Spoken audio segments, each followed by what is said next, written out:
be to the Father and to the Son and to the Holy Ghost, as it was in the beginning, is now and ever shall be, world without end.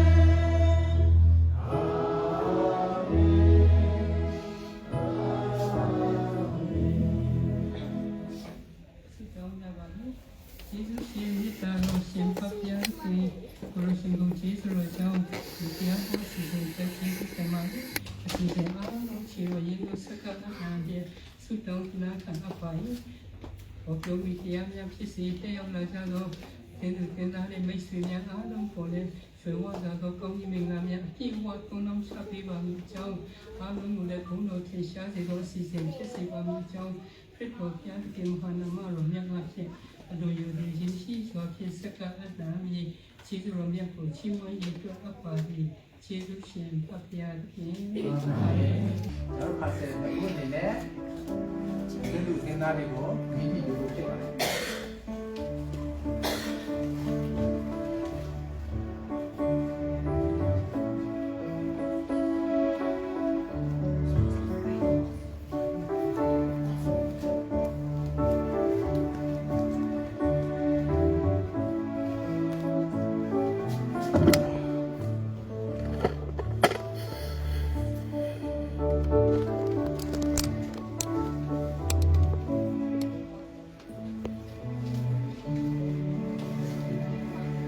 အဲ့ဒီအချိန်မှာကျွန်တော်တို့ခလေးတွေ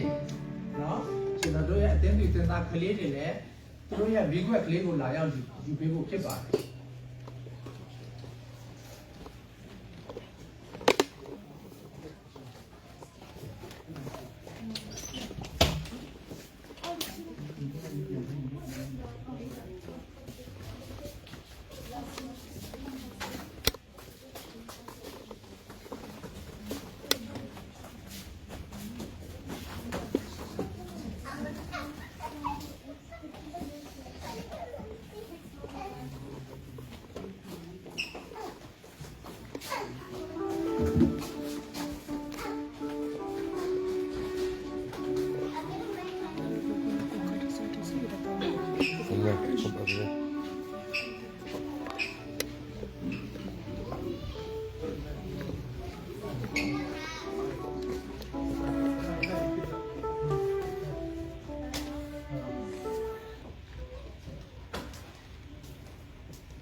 ကျွန်တော်ဖျောင်းတယ်လေးတွေလည်းထွန်းပြပြီးသွားပြီ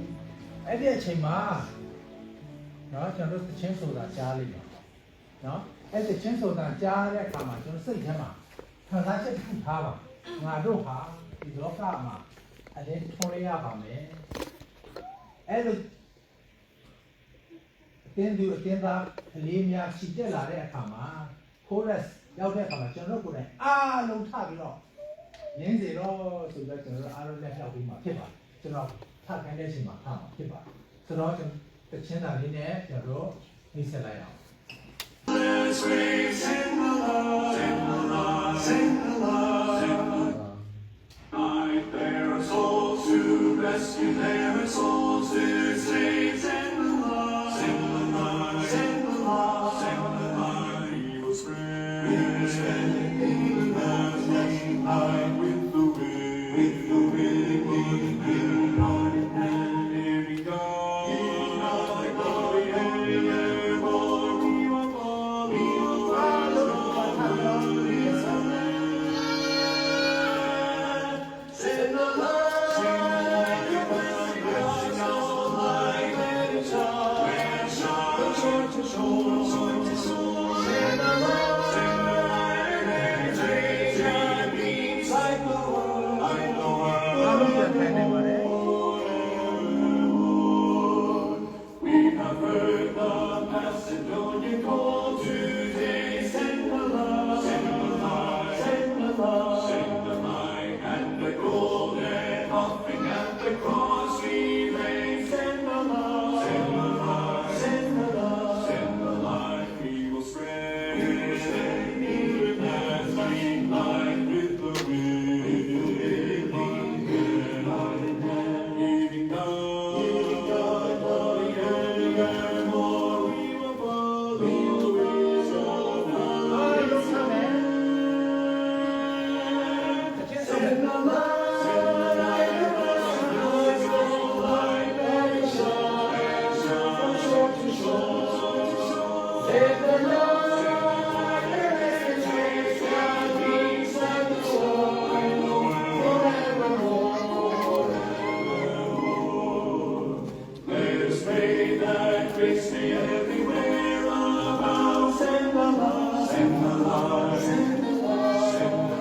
လူကချမ်းမှာပဲအခန်းကြီး9အငယ်62မှာအဖွားဖတ်ပြမယ်နော်ဒါကိုသူပြန်မလို့ပြန်ဝင်လာလေဆိုယေရှုက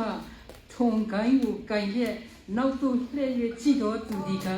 ဖျားသခင်၏နိုင်ငံတော်နဲ့မထိုက်တန်ဟုမိတ်တော်မူ၏ဟမ်နော်သူဒီမှာလာပြီးသူ့ကိုခန့်လိုက်ပြီးကျောင်းဆရာကျောင်းသားတယောက်ပဲရှိတော့သူပြန်လှည့်ပြီးသူပြန်တော့မယ် he returned back to go home he don't want to teach only 2 students နော်ဆိုတော့သူပြန်လှည့်ပြီးတော့ဘုတ်စိတ်တောင်ရောက်နေပြီးဒီချမ်းချက်ကလေးကခေါင်းထဲမှာဝင်လာတယ်နော်ဝင်လာတဲ့အခါမှာသူပါလဲဆိုတော့အဲ့ဒီမှာပြန်ဖတ်ပြပါမယ်လုကာကျမ်းခန်းကြီး9အငယ်62ယေရှုကထုံကိုင်းကိုကင်ရက်နောက်သို့လှည့်၍ကြည့်တော်သူမြည်ဒီကဖျားသခင်၏နိုင်ငံတော်နဲ့မထိုက်မတန်ဟုမိတ်တော်မူ၏ဆိုဆရာအဲ့ဒီချမ်းချက်ကိုရတာနဲ့တပြိုင်နက်သူစိတ်တွေပြောင်းလဲပြီးတော့ငါပြန်မယ်ငါကျောင်းကိုပဲပြန်မယ်ငါမလှည့်တော့ဘူးဆိုတော့အိမ်မလှည့်တော့ဘူးဆိုတော့အဲ့လိုမျိုးကျောင်းကိုပြန်လာပါတယ်အဲ့လိုနဲ့ပဲသူလည်းဆုတောင်းရင်းနဲ့သူနဲ့ဆရာကြီးနှစ်ယောက်ရွာတွေသွားတယ်ဆုတောင်းတယ်တပတ်လည်းနှစ်ယောက်ပဲနှစ်ပတ်လည်းတစ်ယောက်ပဲနောက်လာကုန်တဲ့ခါကျမှနောက်ထပ်တစ်ယောက်ထပ်တိုးလာတယ်နောက်ထပ်တစ်လကျမှတစ်ယောက်ထပ်တိုးလာတယ်နှစ်ကုန်တဲ့အထိကတော့10ယောက်နဲ့သူတို့ဖြစ်သွားတယ်ဆိုတာအဲ့ဒါကြောင့်ဖွားကဒီချမ်းချက်ကလေးကိုယူတော့တကယ်ပဲဒီနေ့မှာဒီမှာဟိုဒီမှာSDA အသင်းတော် Melbourne အသင်းတော်နော် SDAM လို့နာမည်လေးပြထားတယ် we have Melbourne SDA Myanmar SDA Melbourne နော်အဲ့တော့အဖွားဤဒီအကြောင်းလေးနည်းနည်းပြောချင်တယ်အဖွားနဲ့အတူလှုပ်ဆောင်ဖို့လည်းမေတ္တာရပ်ခံဖိတ်ခေါ်ပါတယ်ပထမဦးဆုံးအနေနဲ့ဒီအသင်းတော်လေးကိုစပြီးတော့ဘုရားတော်ရှိခိုးတာဆိုရင်ဆရာဦးရဒွန်းကျေးဇူးပြုတော့ရှစ်တက်လာပြီးဖို့မေတ္တာရပ်ခံပါတယ်ဆရာနဲ့ဆရာမနဲ့တက်လာပြီးပါလို့ရှေ့ကိုတက်လာပြီးပါပြီးတော့ဆရာဦးထန်စုနော်ဦးထန်စုမိသားစုတွေကျေးဇူးပြုတော့နဲ့အိမ်နဲ့စခဲ့ပါတယ်နော်လာခဲ့ပါကျေးဇူးပြုဆရာဒီဘက်ရွှေ့လိုက်သူတို့လာရလို့ဆရာဒီဘက်ဆရာမထန်စုရွှေ့လာပါဓာတ်ပုံတူတူရိုက်ထားတာလည်းရှိသေးတယ်ဟုတ်ပြီနော်သူတို့နဲ့အိမ်ဆရာသူမွေးထောင်လေးလည်းလာပါနော်သူတို့နဲ့အိမ်ဓာတ်ပုံလေးရိုက်ထားလို့ရပါတယ်နှစ်အိမ်ပဲနော်နှစ်အိမ်ပဲနော်အဖွားနဲ့အဖိုးကလည်းသူတို့အိမ်ကိုသွားတယ်နော်သူမွေးထောင်လေးနားမှာရလိုက်နော်အဲ့ဒီမှာဆိုရင်နော်သူမွေးထောင်နဲ့သူတို့ညီမောင်တို့မ3ယောက်ပေါ့ခေါင်းနဲ့ကျန်းစာတင်တယ်နော်ကျန်းစာတင်တဲ့အခါမှာအရှိန်တက်တယ်ပါတယ်နော်အရှိန်တက်တယ်ကျန်းစာတင်တာမိုးချုပ်သွားရောနော် ဘိုးချုပ်တော့ပြန်လာလို့မတတ်တော့ဘိုးကလည်းသိတဲ့အတိုင်း GPS လည်းမရှိဘူးကြည့်လည်းမတောက်ဆိုတော့ဆရာဦးကတော့ပြောတော့လမ်းသွားတော့ကိုအေးဟိုလမ်းသွားတော့တော့လည်းကျတော့ဟိုမှာတွေ့တော့ Wallaby 2 ဟိုပွေးစင်းနေတဲ့ကမှာဘာလမ်းမလဲတွေ့တိုင်းတော်ကြီးခါရဲတော့လမ်းတစ်ခုပဲတဲလမ်းလိုပဲတလမ်းပဲရှိတယ်နော် there's no no အဲ့မှာဆင်းလိုက်တော့မီးနဲ့ပေါက်တယ်ကိုကားမီးပဲရှိတယ်အဲ့မှာရေးရတယ်90 km တဲ့တခါမှလည်းတွေ့ဘူးနော်90 km အဲ့ဒီဆင်းလမ်းကြီးကိုသွားပါရေးလို့ဆူတောင်းမယ်ဆိုဆူတောင်းတော့သွားတာဒီတိုင်းတော့ပဲတခါမှလည်းတွေ့ဘူးနောက်တော့ကြည့်လည်းမရှိဘူးတရားတခင်ကပို့လာဒါကြောင့်လည်းခက်ခဲရှိတာဆိုရှိတတ်တယ်သူတို့တော့တန်းလာတင်ပေးတယ်သူတို့လည်းဆူတောင်းတယ်ဝတ်ပြုတယ်ပြန်လာတဲ့အခါမှာတိုင်းတော့ကြီးဆက်လာတယ်နောက်ဆုံးတော့သွားLeviton to Leviton ဟုတ်ပြီ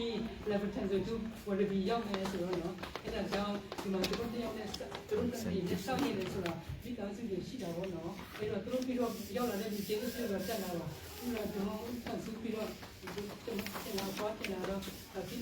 မောင်နှမလားကျေးဇူးပြုတော့လာပြီးပါနော်ဒီတော့ရပါကျေးဇူးပြုရှိပါတွေ့ရတာပေါ့နော်တင်းတော်လေးစရတယ်ဘာဖြစ်လို့ဒါပြီးတော့မှပဲနော်ပြီးတော့မှတင်းတော်လေးဆရာဒီမှာဒီဆရာဒီဆောင်းဆရာဒီတော့လည်းတာစီနေတာဒီရောက်လာတယ် Where was today? So it's our church in the ပြီးတော့မှပဲနောက်တစ်ဖက်တော့ကျေးဇူးပြုတော့သူတို့ပြီးတော့ဘယ်လိုရောက်လာလဲဆရာကျွန်တော်ကလာကျေးဇူးပြုတော့လာပြီးပါ2 John's birthday. ခုနကအဲ့ဒီကြောင်းလိုပဲမဟုတ်လား။တရားဖြစ်တဲ့တော့တရားပဲနဲ့စားတာ။နောက်ပိုင်းကျအဲ့ဒီကြောင်းကနေကြောင်းသားတရားကျော်ရှိသွားတယ်။သူတို့ပြောနေတယ်တော့ဘာလဲဆိုစုတောင်းခြင်းနဲ့ကျမ်းစာတော်များကတုံ့ပြန်ထားတာကိုဘောင်းမှာထည့်ထားပြီးတော့ဆောင်ခြင်းနဲ့ဖြစ်တယ်။ဆရာကျွန်တော်တို့ဖွဲ့ပြီးရောက်လာပြီးဆရာတော့ဆိုတော့ပြီးတော့မှပဲနောက်မှပဲဆရာမခန္ဓာတို့ဆရာအဲ့တဲ့တို့ပါစကျောင်းစလို့အဲ့ဒီလက်ကနေတော့ကြောင်းလာတယ်နော်ကျေးဇူးတော်လာပြီးပါကျေးဇူးတော်ရှိမှလာပြီးပါဒီတဖြည်းဖြည်းနဲ့ခုနဆရာကြီး every နဲ့ကြောင်းလို့ပဲလုပ်ကြလာတယ်နည်းနည်းလေးဒီမှာတဲ့ဒီဘက်အိမ်မှာတဲ့နဲ့တရားရှိခိုးတယ်ပတ်တိုင်းနဲ့ဒီခါမှမပြတ်ဘူးအဲ့ဒါပြီးတော့မှပဲဒါမျိုးစိတ်တော်ဘန်တရားကြောင်းမှာတော့ရှိခိုးခွင့်ရတယ်နော်အဲ့ဒါလည်းတရားဝင် company တက်တူလာလို့ဆိုတော့လည်းစိတ်ကြဘူးဆရာပါလည်းမတော်ဘူးလည်းဒီလိုလာပြီးဆမ်းလာဒီလိုစား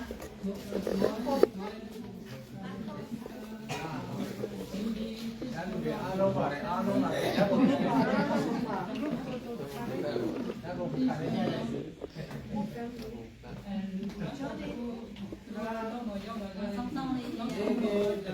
ကဲချစ်လေးအောင်လုပ်အောင်လားလား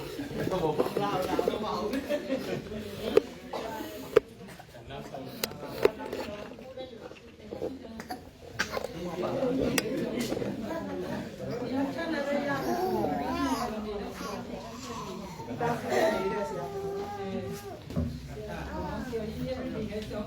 တယောက်တည်းနဲ့စခဲ့တာနော်တယောက်တည်းနဲ့စခဲ့တာတဖြည်းဖြည်းစုတောင်းရင်းနဲ့စူးစားလာတာကြည့်စမ်းအခုဆိုရင်အများကြီးတော့ပြေးမေရီလည်းပါတယ်မေရီနဲ့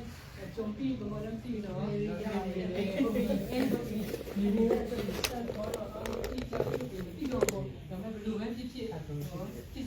every နဲ့ကျောင်းကဥပမာပြလာတာမမှန်ဘူးလားမှန်လားစတော့ဒီများဘာလဲဆိုတော့ကိုယ်ကြည့်တော့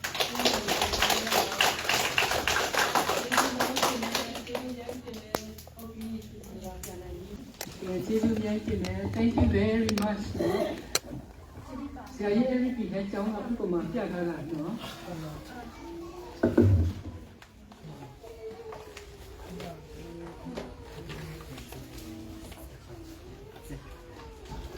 ဘာလဲ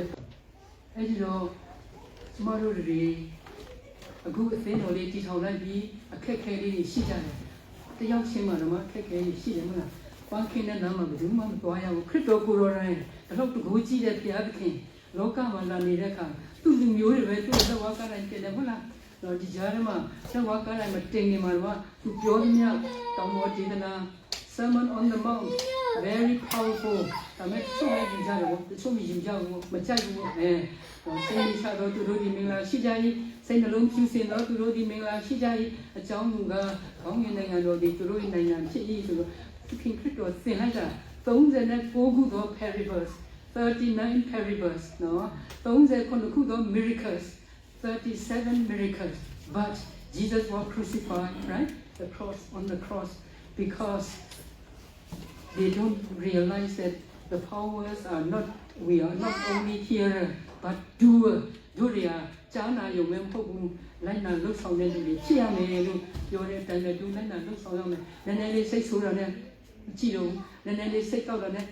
နားမထောင်လို့ဆိုဘယ်လိုဖြစ်လို့ဖြစ်လာမလဲဒါကြောင့်လည်းဖြစ်တတ်တဲ့အဲ့ရွယ်နဲ့ဖြတ်ကျော်လာတဲ့နော်အနေထားတွေနဲ့သဘောပေါက်ပါတယ်ဒါကြောင့်လည်းအဖွာအားပေးနေတာတော့ဒီမှာနော်ဈာနာယုံဟုတ်ပြီးကိုလှည့်ပြားပြီးနှုတ်ကပတ်တရားကိုနာယုံညံ့တာမဟုတ်တရားကိုကျင့်တော်သူဖြစ်ကြတော့ဆိုတော့အဲ့ဒါလေးကိုနည်းနည်းလေးပြန်ပြီးတော့အားပေးနေတာပါလေသူသိတယ်အားလုံးပဲ 1 Corinthians 13 1 to 13နော်ဒီကနေ့73တိရှိတယ် What is the point love no God is love we are God's children do we have love in our hearts in our mind or only hatred or only jealousy or do what လေးနဲ့ငါးလေးကိုပဲဖတ်ကြည့်အောင်ချစ်ချင်းမေတ္တာဒီ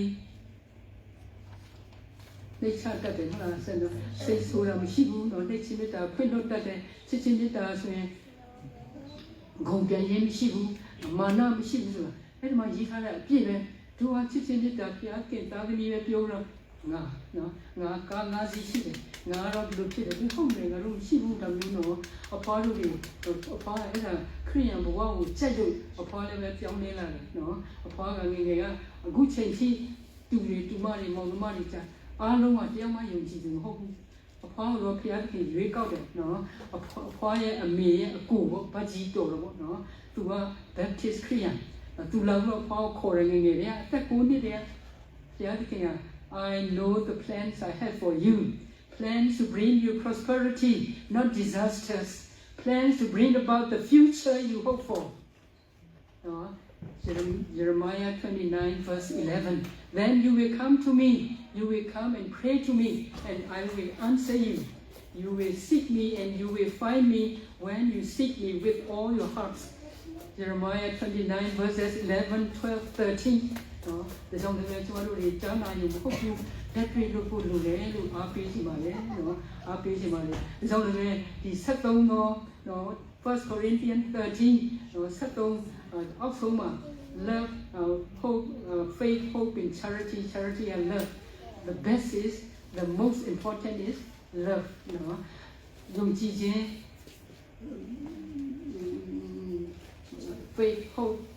မျှော်လင့်ခြင်းနဲ့ချစ်ချင်းမေတ္တာဒီ၃ပါးရှိတယ်၃ပါးမှာချစ်ချင်းမေတ္တာအမြတ်ဆုံးဖြစ်တယ်လို့ပြောရတာလည်းကားမဟုတ်ဘူးတို့လူတွေရောဘုရားသခင်ရဲ့သားသမီးချစ်ချင်းမေတ္တာဘယ်လောက်ထိရှိပါတယ်လို့ပြောလို့မရဘူးလက်တွေ့ပြရတယ်နော် faith with action နော်James ယာကုပ်ကျမ်းမှာပဲယာကုပ်ကျမ်းခန်းကြီးနှစ်အငယ်26မှာ faith with action without action you are dead နော် without action you are dead တော့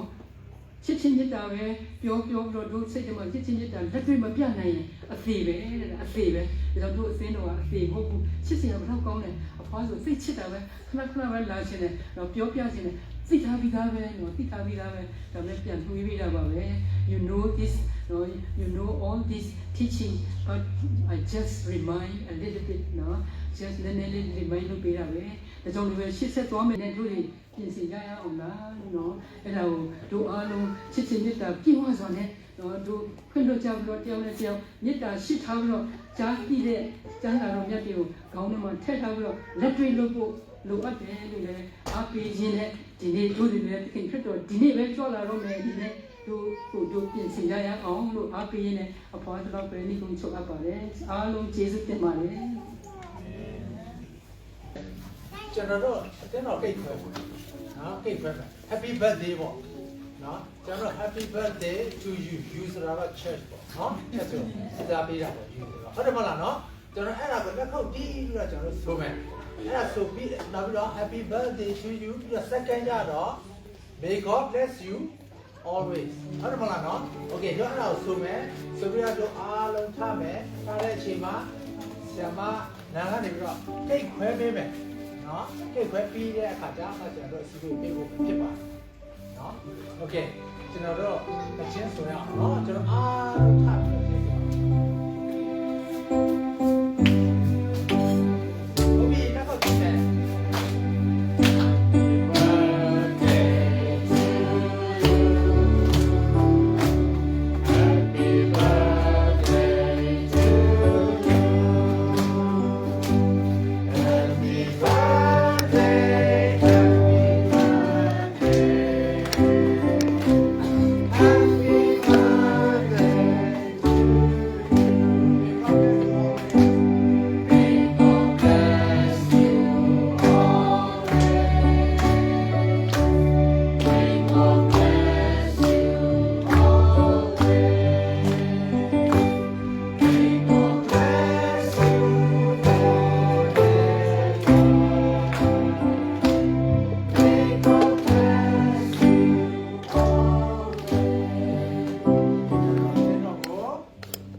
ပြေပါဟုတ်ပြီနောက်တော့ကြည့်မယ် ဆရာမကနေပြီးတော့တိတ်ကိုခွဲမှာဖြစ်ပါတယ်ကျွန်တော်မှတ်တမ်းနဲ့တင်ထားမယ်အဲ့ဒါပြီးတဲ့အခါမှာကျွန်တော်အားလုံးလက်ကိုပြီးတော့နေရာမှာပဲပြန်လာပြီးတော့စီမင်းကြီးပြုတ်နေတဲ့ဖြစ်ပါတယ်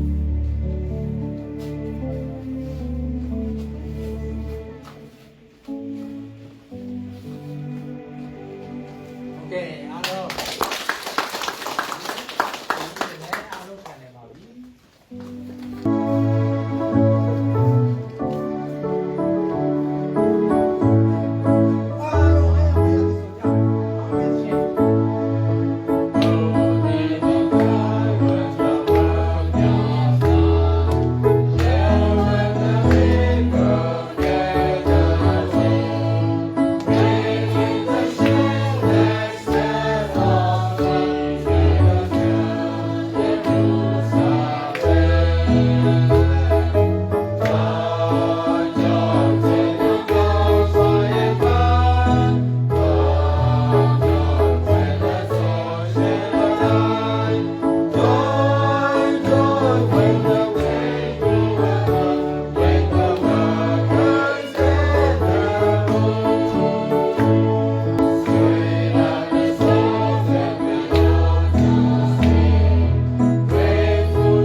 ကျေးဇူးကြီးလာပါတော့ဖဖခင်ကိုရရှင်ကုန်ကျေးဇူးတော်ကြောင့်ချစ်စရာကောင်းသော